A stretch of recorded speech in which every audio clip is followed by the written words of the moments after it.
Qui connaît les 2 premières lois que Hitler a promulguées?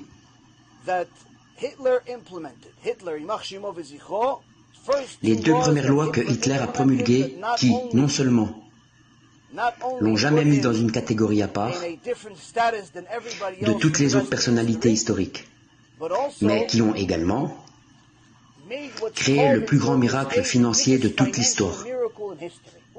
Qui connaît ces 2 premières lois? Avant les lois de Nuremberg, avant ça, des années avant, quand Hitler a pris le pouvoir, quelles sont ces 2 premières lois? Ok, je vais vous le dire. Premièrement, plus de pornographie, plus d'homosexualité, plus de ces cochonneries, interdites. Berlin, dans les années 20 et 30, était le Sodome et Gomorrhe de l'époque, de Las Vegas de l'époque, le Sodome et Gomorrhe de l'époque, l'homosexualité, la pornographie, la bestialité, toutes ces cochonneries du monde. Berlin en était la capitale. Il a interdit tout ça. Il a fermé tous les bars, les clubs gays, toute la production. Tout ça était aux mains des Juifs, malheureusement. Deuxièmement, quelle est la seconde loi? Interdiction de prélever des intérêts. Plus de prêts à intérêt. Vous allez me dire pourquoi? Pourquoi plus d'intérêt? Parce que tous ceux qui avaient de l'argent à prêter étaient juifs. Il n'aimait pas ça.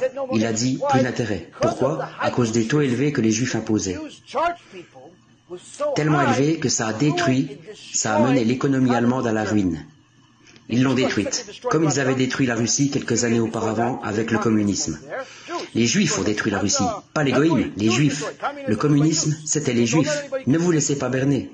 Étudiez l'histoire. Karl Marx et tous les autres damnés, ils étaient tous juifs. Mauvais, mais juifs néanmoins.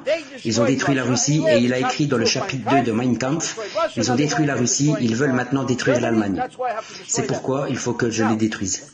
Ça ne veut pas dire qu'ils avaient raison, c'est juste l'histoire vraie. Donc, il a vu que les Juifs contrôlaient le système financier et qu'ils prêtaient à des taux tellement élevés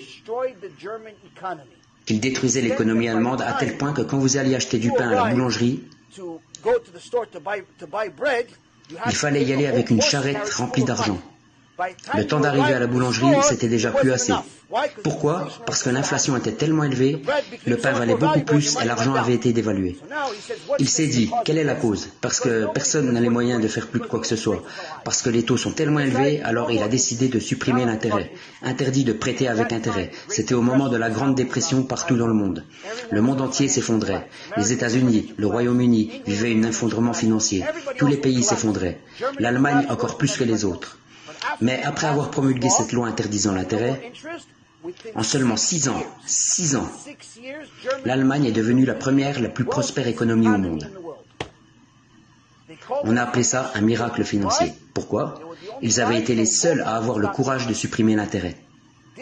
Ceci est une des raisons principales pour laquelle ils détestaient les Juifs. Parce qu'ils avaient détruit l'économie à cause de leur cupidité. Ça ne l'excuse pas du tout, ne mélangez pas tout.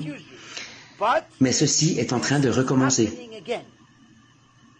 Le business des prêts en espèces aujourd'hui est en train de détruire l'économie américaine. Pourquoi? Parce que tous ceux qui sont en défaut de paiement, tous ceux qui se sont fait voler, vous savez qui ils sont? Les petites entreprises. Les petites entreprises sont le fondement de l'économie, pas les grandes. Coca-Cola, Apple, Google, Amazon, tous ces grands groupes font marcher les affaires, mais c'est pas ça l'économie. Le fondement de l'économie, ce qui fait prospérer, c'est quand les petites entreprises se créent et prospèrent. Parce que c'est elles qui emploient le plus de personnes. Si les petites entreprises se portent bien, alors l'économie prospère. Si les petites entreprises vont mal, l'économie s'affaiblit. J'ai travaillé 20 ans dans la finance, je sais de quoi je parle. Donc, quand vous avez un secteur dont l'objectif numéro 1, directement ou indirectement, est de détruire les petites entreprises, vous savez quoi? Ça recommence.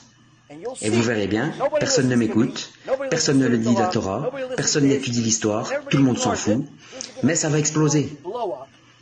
Et vous verrez que Édom, la Torah prédit le retour d'Édom. Le nouvel Édom, c'est l'Amérique. Édom, c'est l'Amérique. Pourquoi? L'Amérique, c'est Édom, je vous le dis. Vous verrez bien ce qui va arriver. Et vous verrez tout d'un coup que les 6 millions de Juifs vivant en Amérique, dans le confort, pour certains dans le gouvernement, dans la politique, d'autres à la tête de grandes entreprises et ainsi de suite. Vous savez quoi? La même chose s'est passée en Allemagne. Nous étions dans la politique, dans les affaires, nous réussissions, nous étions puissants. En Allemagne, c'était pareil. En Grèce, pareil. À Rome, pareil. En Égypte, pareil. Vous savez quoi? Nous en voulons toujours plus. Nous péchons. Nous devenons mauvais. Que se passe-t-il? Vous voulez faire le mal? Dieu va vous punir. Vous savez quoi? Il va vous rendre la monnaie de votre pièce. Ceci est en train de se passer sous nos yeux. malheureusement, je ne sais pas si les grands rabbins de notre époque s'en rendent pas compte ou sont nonchalants. Je ne sais pas.